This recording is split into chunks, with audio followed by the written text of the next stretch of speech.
Discussions on economics. International organizations. Have you ever wondered if the European Union should become a United States of Europe? Yes, I have. It's a topic that has been discussed for years. The idea of a United States of Europe has been around for a long time, hasn't it? Yes, it has. It was first proposed by Napoleon Bonaparte and has been discussed by many since then. The European Union has come a long way since its formation by the Maastricht Treaty, hasn't it? It has. The EU now comprises 28 member states and has a currency, reciprocal healthcare, free movement of people, goods, and services, and a plethora of institutions of states such as a parliament, a court, and a central bank. So, what is the aspirational premise of the EU? The aspirational premise of the EU is to strive for an even closer union, the conclusion of which may be a United States of Europe resembling their ally across the Atlantic. This entity would have centralized fiscal, monetary, and foreign policy, it would directly collect its own tax, and also have its own army. Ultimate political power would lie with the leaders of the European Parliament, not with the leaders of the member states.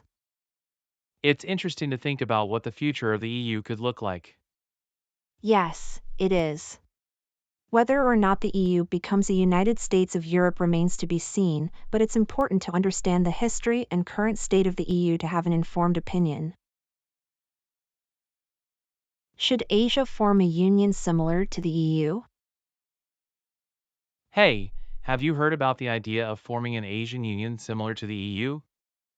Yes, I have. It's an interesting concept, but is it feasible? Well, forming an Asian Union could bring unity through shared prosperity and diplomatic ties, potentially curbing conflicts and encouraging teamwork across borders. That's true, but it could also lead to a loss of sovereignty for some countries. Yes, that's a valid concern. But just as the EU model has shown success, an Asian counterpart could also be promising. It would not only bolster economic strength but also discourage hostilities and promote mutual growth. I see your point. Do you have any data to support this? According to a study by the Asian Development Bank, an Asian Union could increase interregional trade by up to 45%. It could also lead to a 7% increase in regional GDP and create up to 14 million jobs.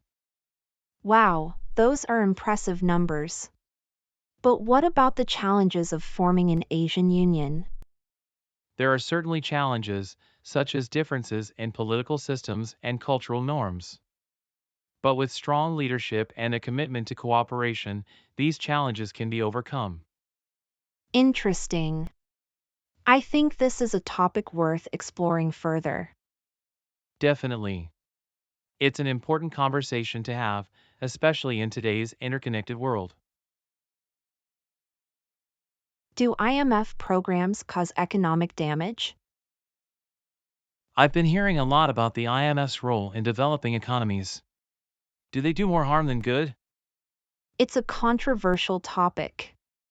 The IMF provides loans to developing countries to help them maintain stability in their monetary systems and promote sustainable growth. That sounds positive. What are the benefits of the IMF's involvement? The IMF's zero-interest loans allow developing countries to fund developmental projects that have the potential to yield massive revenue. Additionally, the IMF provides technical support and promotes good governance and prudent management through the conditions attached to its loans. But I've heard that the IMF's conditions often do not facilitate sustainable growth in developing countries. Is that true?